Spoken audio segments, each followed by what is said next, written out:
Guys, bersama saya Bruder Komang dari Paroki Jagakarsa Gereja Ratu Rosari dari seksi panggilan. Kedatangan tamu pada sore hari ini dua rekan dari alumni Panti Asuhan Desa Putra, sungguh luar biasa. Ada Romo Guntur dan Bruder Gabriel. Nah, kita pada sore hari ini akan berbagi sharing, ngobrol-ngobrol santai. Semoga ada rekan-rekan muda yang tertarik mungkin untuk ikut menjadi seorang imam atau bruder atau suster, bahkan juga bisa mendukung kami yang sudah menjadi romo, bruder, dan suster. Nah, pada sore hari ini kita akan memperkenalkan tamu kita, Romo Guntur. Silahkan Romo Guntur memperkenalkan diri dari Romo Guntur. Halo semuanya, teman-teman muda di rumah dan adik-adik. Perkenalkan saya Romo Guntur. Nah, nama lengkapnya itu Yosef Kristus Guntur. Saya sendiri pernah tinggal di Panti Asuhan Desa Putra selama kurang lebih itu 8 tahun ya, 8 tahun. Dari kelas 2 SD sampai kelas 3 SMP. Periode tahun 1998 sampai dengan 2006. Oke, dan juga ada Bruder Gabriel juga. Halo semuanya, perkenalkan nama saya Bruder Gabriel. Nama lengkap saya Marcel Gabriel Girviantias. Saya juga seperti Romo Guntur, alumni dari Panti Asuhan Desa Putra selama 12 tahun. Masuk tahun 2005, lulus tahun 2017. Kebetulan saya juga alumni dari Panti Asuhan Pondok Seboncel. Oke, nah sungguh luar biasa kita sore ini kita akan berbincang-bincang karena jarang-jarang ada alumni dari Panti Asuhan Desa Putra yang menjadi seorang imam dan ada juga bruder, udah lengkap sepertinya. Nah, bagi Bapak Ibu OMK juga bisa mendengarkan kami, sharing kami, dan khususnya ini Romo Guntur ini yang luar biasa karena beliau baru pulang dari Roma, pendidikan di Roma, sehingga mungkin akan lebih banyak cerita-cerita tentang panggilan. Nah, setelah memperkenalkan diri, Romo Guntur, coba Romo tadi sudah lama tinggal di Panti Asuhan Desa Putra. Nah, kita akan bagaimana keluarga Romo Guntur sendiri, berapa bersaudara, terus orang tua tinggal di mana, coba bisa diceritakan. Saya sendiri anak keempat dari 7 bersaudara. Yang laki-laki ada 3 orang, termasuk abang saya juga yang hadir di sini, ada Bang Mikael. Dan sekarang keluarga kami tinggal di Buaran di Lender. Bapak sudah pulang ke rumah di surga itu tahun 2009. Masih ada ibu dan saudara-saudari yang lain. Selebihnya secara aktual saya bertugas di rumah pendidikan di Seminari Tinggi Santo Petrus Paulus milik Kuskupan Bogor yang ada di Kuskupan Bandung. Nah gitu. Jadi ini seminari tingginya untuk para imam diosesan untuk Kuskupan Bogor yang ada di Kuskupan Bandung, begitu Bunda. Dan Romo Guntur juga dari Diosesan Bogor ya? Ya, saya memang mau Projo Bogor. Projo Bogor kalau dibilang Projo Bogor. Nah, yang satunya Bruder Gabriel ini Bruder BM yang dimana Bapak Ibu yang dari Paroki Jagakarsa tentunya tahu bahwa di Komplek Desa Putra kan ada Bruder Budi Mulia. Nah, silakan Bruder Gabriel mungkin sedikit cerita tentang keluarganya, orang tua berapa bersaudara. Saya anak ketiga dari 6 bersaudara. Dulu 6 bersaudara, tetapi sekarang tinggal 4 karena anak ke-4 dan anak ke-5 sudah meninggal. Mama orang Semarang, papa orang Manado. Jadi orang tua blasteran. Blasteran campur. Iya, tapi saya lahir di Jakarta. Lahir besar di Jakarta, lalu pindah ke Jogja untuk poskulan. 1 tahun dan 2 tahun di Lawang. Jalannya masih Indonesia. Ya, oke. Nah, kita balik lagi ke panggilan kan. Romo Guntur mungkin waktu itu kan bergaulnya dengan para bruder tentunya di sini ya. Mungkin ada beberapa mungkin bruder. Nah, itu bisa diceritakan awal mula panggilan kok saya pengen menjadi imam gitu tuh dari mana? Atau ada kenal atau gimana ceritanya? Memang yang saya syukuri selama tinggal di Panti Asuhan Desa Putra adalah kita dikenalkan dengan hidup para bruder Budi Mulia ini ya. Mereka berkorban, melayani, memberikan hati, pelayanan yang sungguh total gitu, yang membuat kami juga anak-anak panti saat itu memang kok menarik ya, jadi orang-orang yang tanda kutip saat itu kan pemahamannya lebih ngerti seorang bruder, nama bruder adalah yang tidak menikah gitu ya, tidak berkeluarga. Jadi langsung kita tahunya bruder itu adalah orang yang tidak berkeluarga, tidak menikah, dan memang hidup untuk orang banyak. Jadi udah ada gambaran tentang orang-orang yang seperti itu gitu loh, yang ingin memberikan diri untuk orang lain. Nah saat itu ketika beres lulus, hampir mau lulus SMP tahun 2006, itu Bruder Damas Budi Mulia itu menawarkan kepada saya, maukah kamu lanjut ke SMA? Ini sedikit pengecualian karena biasanya mereka yang dari Panti Asuhan Desa Putra itu akan segera lanjut ke SMK Grafika, karena memang visi para bruder ini sangat jelas adalah anak-anak itu harus mandiri gitu ya, dididik, dibesarkan, dan besok bisa hidup menjadi orang dengan kaki berdiri di kaki sendiri. Itu jadi visinya sangat jelas dan sangat aktual gitu. Bagaimana akhirnya orang siapapun ya, nggak peduli dari agama manapun, karena teman-teman saya waktu di panti juga dari mana-mana bruder ya. Ketika puasa ya panti asuhan juga meluangkan waktu untuk mereka yang puasa ya. Buat saya itu pembinaan yang luar biasa universal gitu.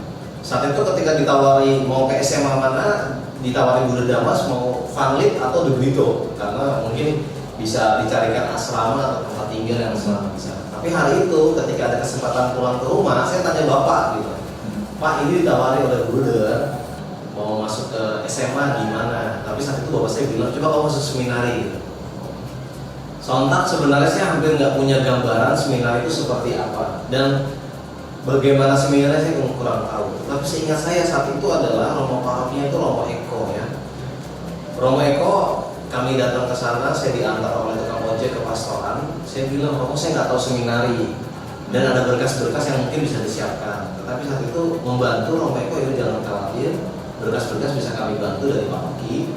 Dan ketika saya ketemu Bruder Damas, Bruder saya nggak tahu seminari itu apa, walaupun sudah dibilangin itu tempat pembinaan calon imam. Tapi saat itu yang membuat hati saya senang adalah Bruder bilang seminar itu seperti di sini asrama.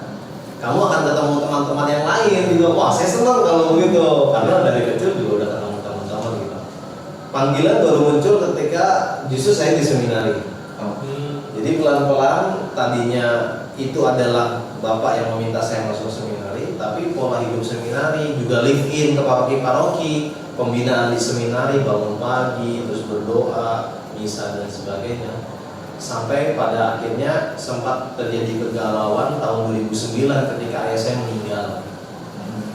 Pada saat ayah saya meninggal, di situ memang salah satu niat saya adalah saya pengen mundur ya. Karena buat saya pertama bapak adalah kepala keluarga dan juga untuk hidup semua orang di rumah gitu, dari ibu hingga anak-anak. Tapi saat hari itu yang menguatkan saya adalah kata-kata kakak saya, Kak Maria yang pertama. Dia mengatakan bahwa kalau kamu memang ingin tetap terus di seminari dan menjadi seorang romo, seorang imam, jangan khawatir, jangan cemaskan, karena Tuhan sudah menjaga keluarga. Maksudnya sudah jangan khawatir, biar ini pasti Tuhan punya rencana, punya jalan baik. Sampai akhirnya saya mengatakan saat itu, kalau memang ini adalah keinginan Bapak saat itu, hari ini akan menjadi keinginan saya. Gitu. Akan menjadi keinginan saya bahwa saya akan memberikan diri saya untuk orang banyak, sama seperti dulu bruder-bruder yang saya lihat memberikan untuk orang-orang, peduli kenal nggak kenal, anak kecil, siapapun orang dewasa. Nah itu salah satu semangat yang saya pegang terus sampai akhirnya puji Tuhan saya boleh ditabiskan menjadi imam kemarin 22 Agustus 2022 jadi pada peringatan wajib Bunda Maria Ratu gitu. Jadi masih baru.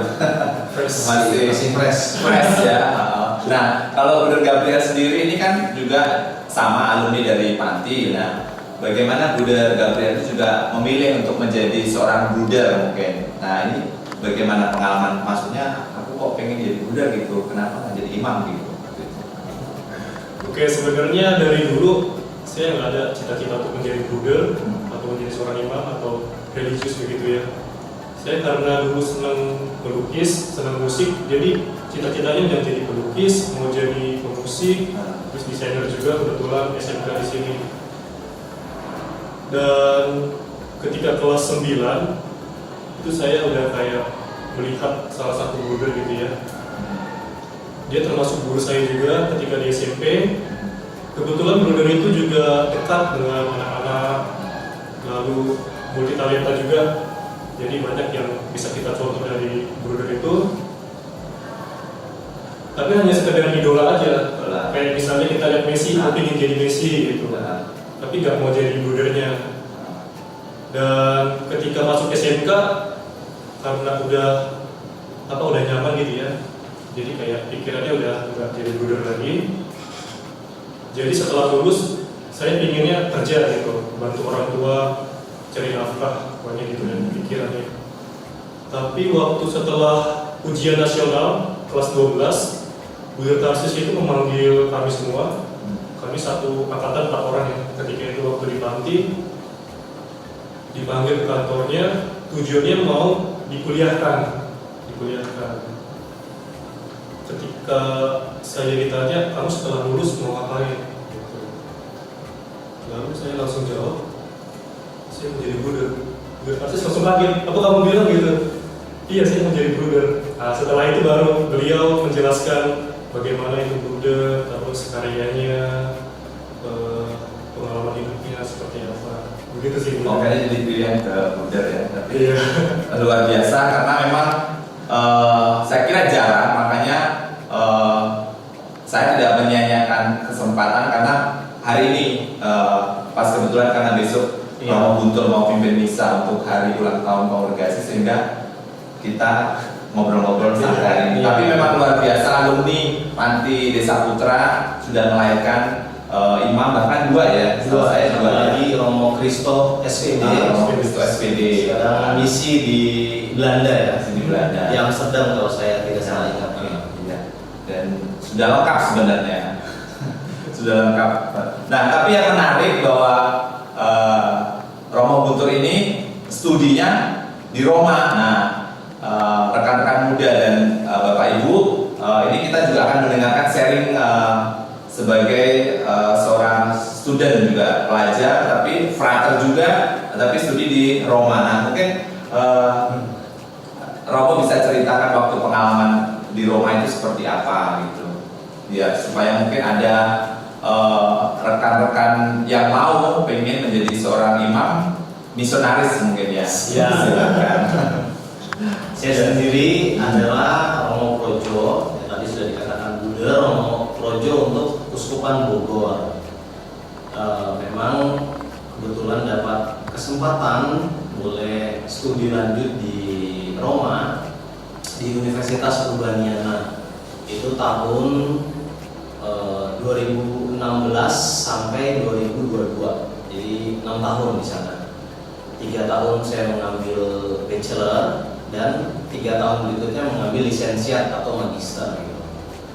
Memang pertama adalah dari Uskupan Bogor sendiri, sebelum saya ada kakak kelas juga yang tadinya mau dikirim ke Roma, tapi beberapa kendala akhirnya belum bisa gitu. Akhirnya baru ketika 2016 itu saya dipanggil oleh Romo Vikjen. Saat itu Romo Vikjen Bogor adalah Monsinyur Tri yang sekarang adalah Uskup Purwokerto. Gitu. Jadi memang dipanggil oleh Monsinyur Tri, saat itu adalah Vikaris Jenderal Uskupan Bogor, itu bahwa kamu persiapkan diri untuk berangkat studi di Roma. Itu bukan banyak senangnya, banyak khawatirnya.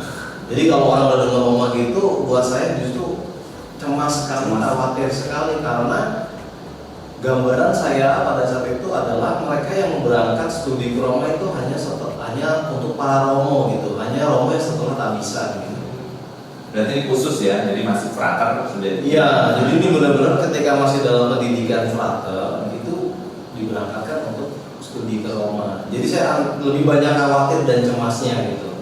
Dan juga lebih banyak saya bagaimana di sana ya, karena frater di satu sisi gitu. Tetapi persiapan saya jalani semua dengan baik sampai pada akhirnya saya berangkat ke sana dan saya bertemu dengan di sana gabung tinggal di sebuah college sama-sama. Kami berteman dengan 35 sebenarnya jumlah anak-anak itu sekitar hampir 170 sampai 200 Dari mahasiswa berbagai negara. dari kurang lebih 35 sampai 40 negara gitu. Jadi itu pengalaman internasional yang membuat saya bukan persoalan kita ke Roma, saya ke Roma terus ke Italia gitu enggak ya, tapi lebih pada saya berjumpa dengan teman-teman yang juga adalah calon imam untuk uskupan mereka di seluruh dunia kurang lebih. Itu yang membuat saya salah satu menjadi kekuatan kenapa saya ingin menjadi seorang imam. Itu teman-temannya masih frater semua? Semua masih frater. Oh, masih frater. Ya, semua masih frater. Ada ini nggak? Ada kayak bertemu dengan kan berbagai negara tuh pasti bahasa yang dipakai bahasa Ya, Inggris ya. semua rata-rata awal-awal itu tahun pertama susah karena mereka ngomong dengan bahasa mereka gitu ya. Misalnya kalau yang teman-teman dari Timor Leste, dari Angola, itu mereka ngomong Portugis. Pasti ya. Ya, teman-teman yang berbahasa Prancis, bahasa ibunya Prancis itu ya dari Senegal, Kongo, terus misalnya yang lainnya itu mereka berbahasa Prancis, berbahasa Inggris Nigeria, Afrika Selatan gitu, terus Tanzania mereka ngomong bahasa Inggris gitu. Ada lagi bahasa Arab. Teman-teman yang dari Mesir, dari Irak itu ngomong bahasa Arab gitu. Dari Sudan juga ngomong bahasa Arab. Tetapi kami di sana semua wajib bisa bahasa Itali untuk komunikasi sesama. Sampai hari ini pun kalau kontak dengan teman-teman yang udah kembali ke negaranya berbahasa Itali. Pengalaman yang sangat menguatkan saya adalah setiap kalau ada notifikasi yang terkait dengan gereja Katolik di sana, itu kami langsung tahu dan kita punya rasa solidaritas yang sangat kuat gitu. Hal-hal apapun, misalnya di sana terjadi penganiayaan umat Katolik di negara mana, kami dengar di sana, karena teman kami ada yang di situ gitu.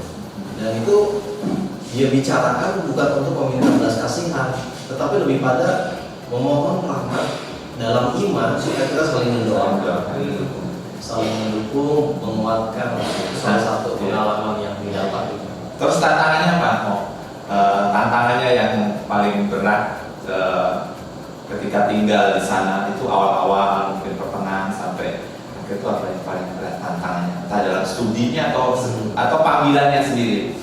Itu seperti apa? Ya memang yang paling berat sangat awal itu memang lebih sifatnya fisik dan eksterior gitu ya. Penyesuaian dalam berbagai hal gitu. Misal contoh iklim ya, musim di sana ada 4, di sini 2, itu juga udah sulit misalnya. Dengan adanya musim gugur, musim dingin itu cara kita berpakaian juga sudah beda gitu. Ada hal-hal yang juga perlu dilihat sebagai sebuah tradisi atau budaya setempat gitu. Setelah hal yang eksterior itu juga makanan dan juga hal-hal yang sifatnya keseharian gitu, cara menyapa orang atau memanggil atau bagaimana kita sebagaimana orang Itali mereka berpikir. Nah, sebagaimana kita orang Indonesia, saya orang Indonesia berpikir kan betul. Tantangan berikutnya akhirnya lebih pada juga culture shock gitu ya.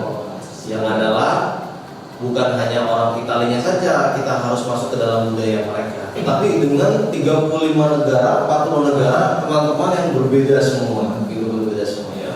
Salah satu yang menarik dan lucu-lucu ya itu ya, misalnya beberapa teman dari ada negara-negara tertentu, misalnya ketika pembagian tugas kerja gitu ya, misalnya beres-beres ruang apa gitu, kita lagi kerja, teman ini hanya lihat saja terus pergi gitu.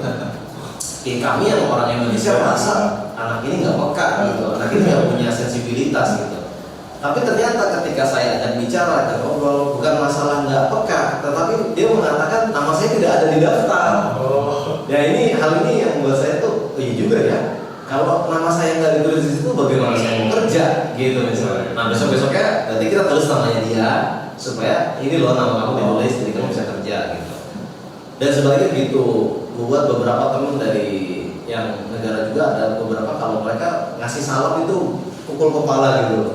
Pukul kepala yang mana tuh sangat teman sekali gitu, sangat dekat sekali mereka pukul kepala. Yang buat kita ketika kita pukul kepala kita marah. Gitu.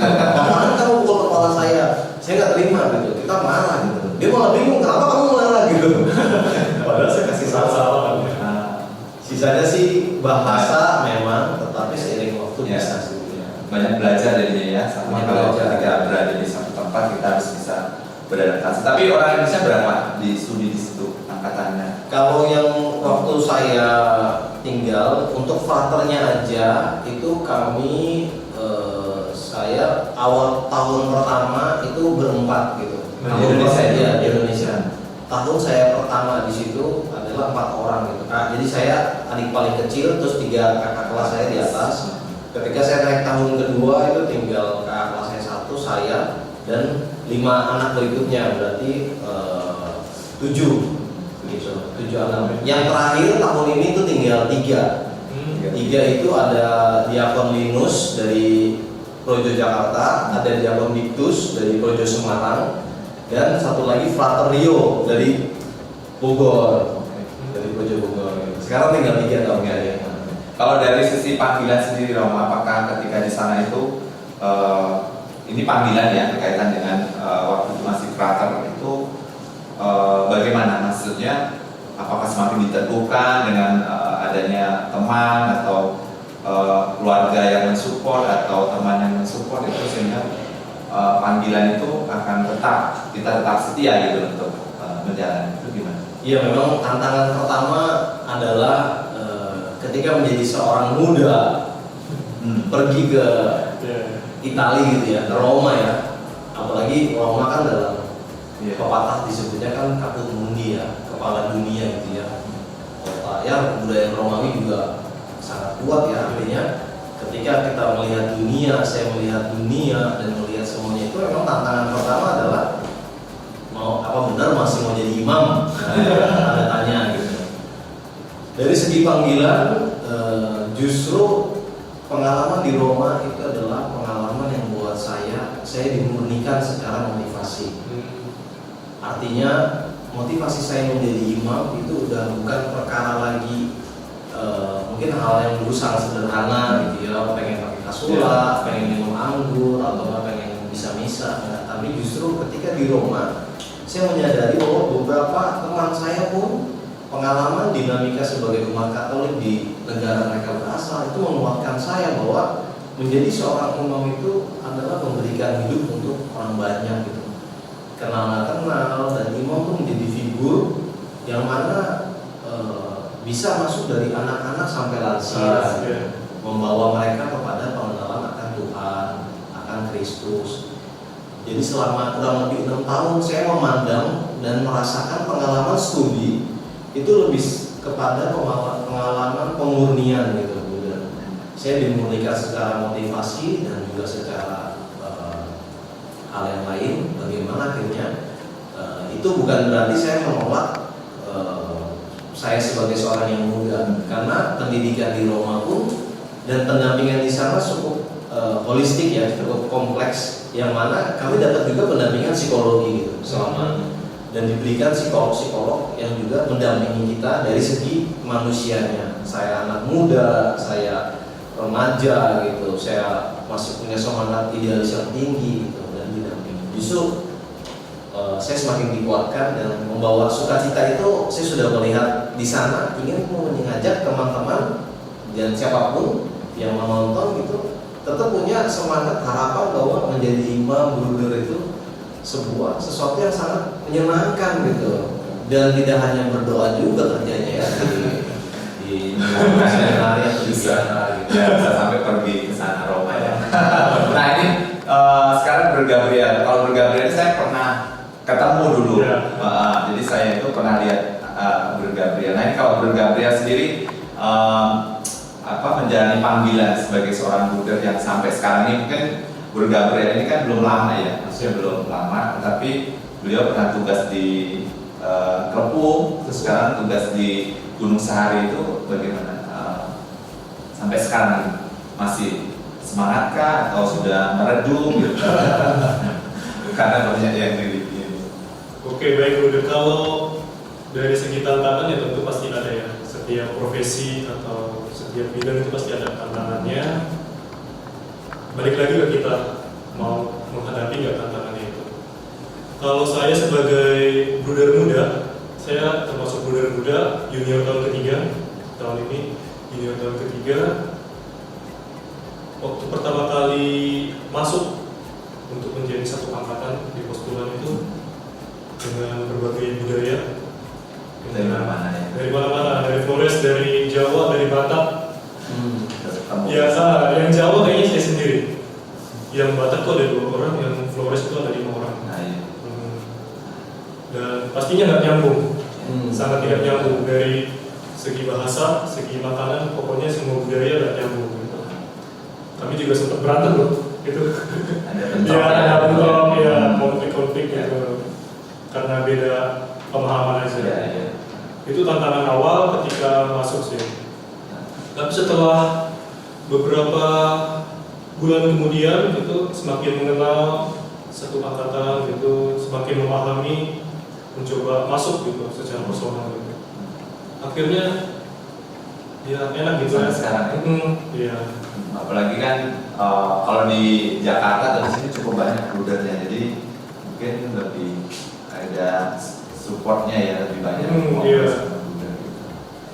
Nah, oke, Gabriel. Nah sekarang kaitannya dengan tadi yang sudah disampaikan Romo Guntur ini kan udah ahli nih sekarang, ahli bahasa.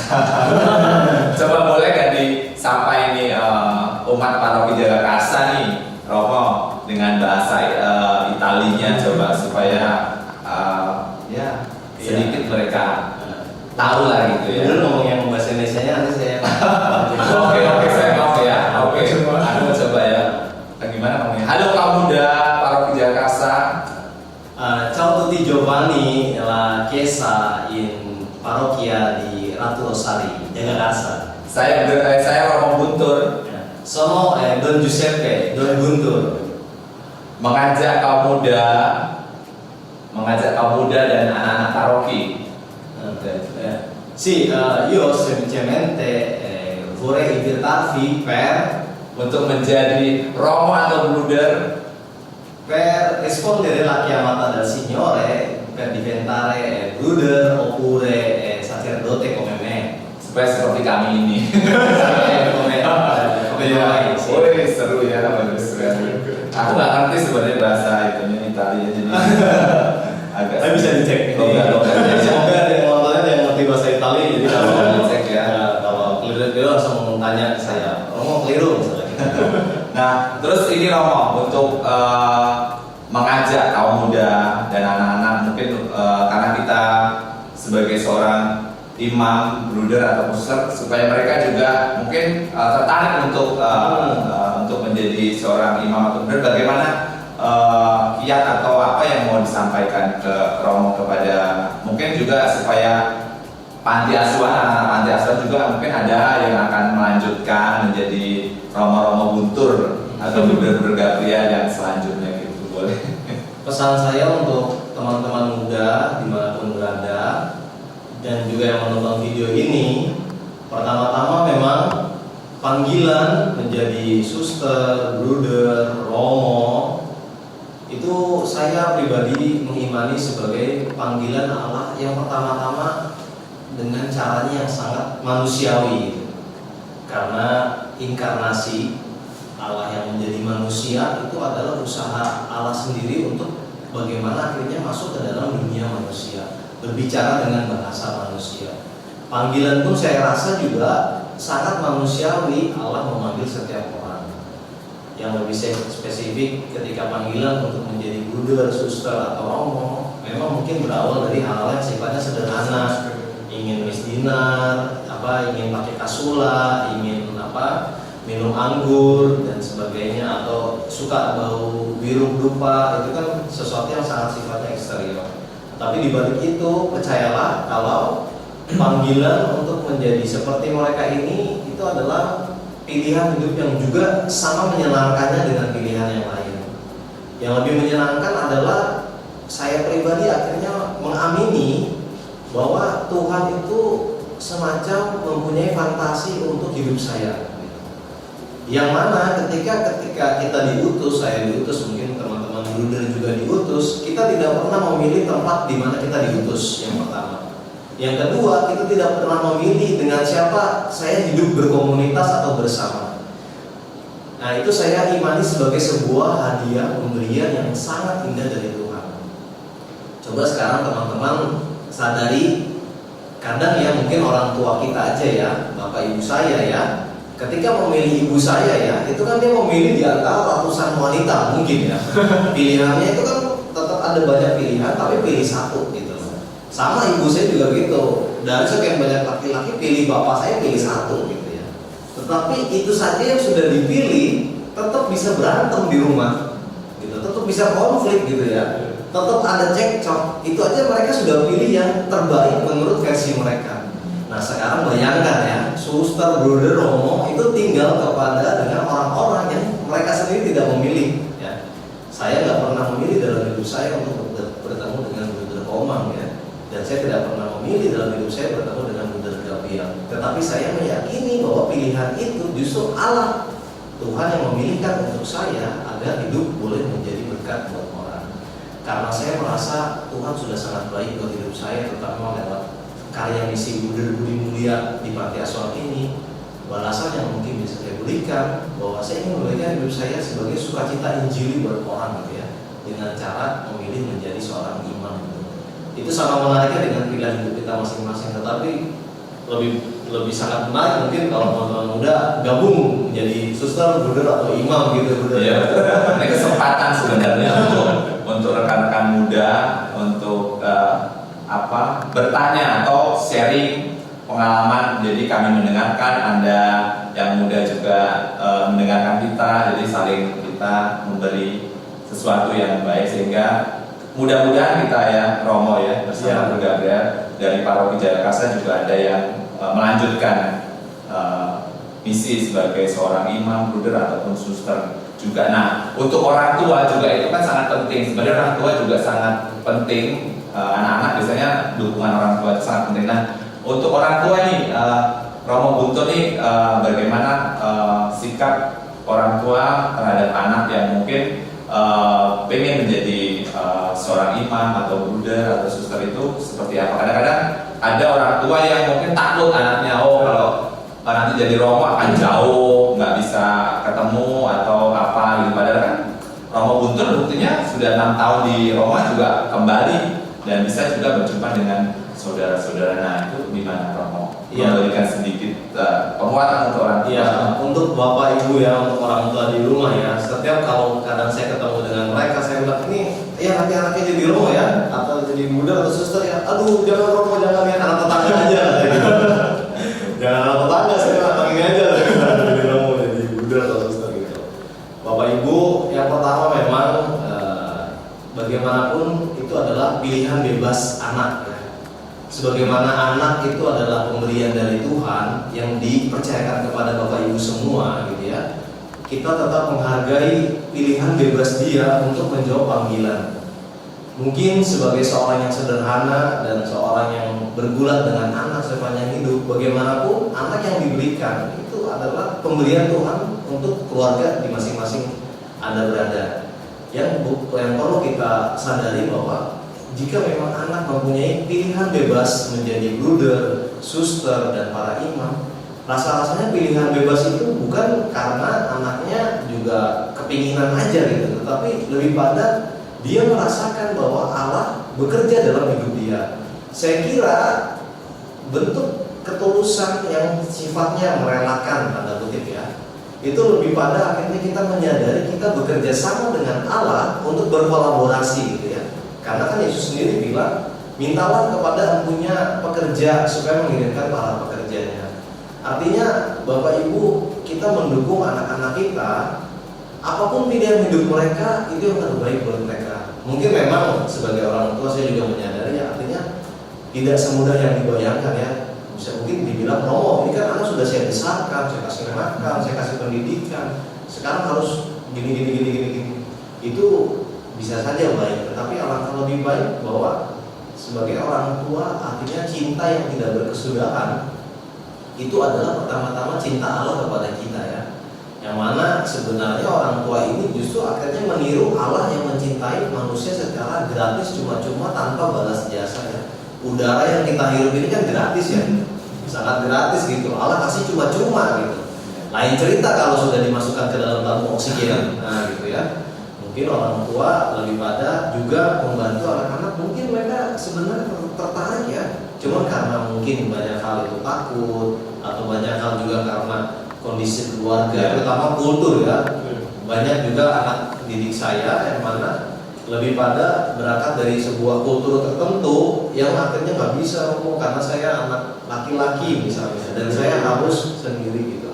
Tapi percayalah bahwa hidup yang diberikan kepada Tuhan dia akan menjaga dan bahkan mengembalikannya berkali-kali lipat ya. Berarti ya memang panggilan menjadi seorang imam, buddha ataupun suster itu misterius, kita nggak ada yang tahu misterinya, misteri panggilan. Tapi bahwa doa orang tua itu sangat besar pengaruhnya terhadap putra putrinya untuk kalau mereka besar menjadi apa pilihan apapun, tapi tetap orang tua mendukung. Nah itu yang mungkin bisa kita sampaikan kepada orang tua. Nah, tapi yang paling penting sekarang ini kalau saya tanya hidup Bruder Gabriel menjadi Bruder bahagia nggak gitu kan? Atau Romo betul bahagia nggak gitu kan? Itu yang menjadi catatan penting untuk kita bahwa kita juga bahagia tentunya kan? Bahagia nggak? Bahagia banget. Bahagia ya. Romo Guntur? Iya, apalagi saya ya. Saya katakan dulu dari tadi ya. Bingung juga nanti saking luap-luapnya ya. Ketemu teman-teman baru semua itu sangat bahagia. Ya, apalagi tapisan baru ya. Baru. Tugas-tugas yang diberikan itu udah ada berat-beratnya. Ada berat ya tugasnya.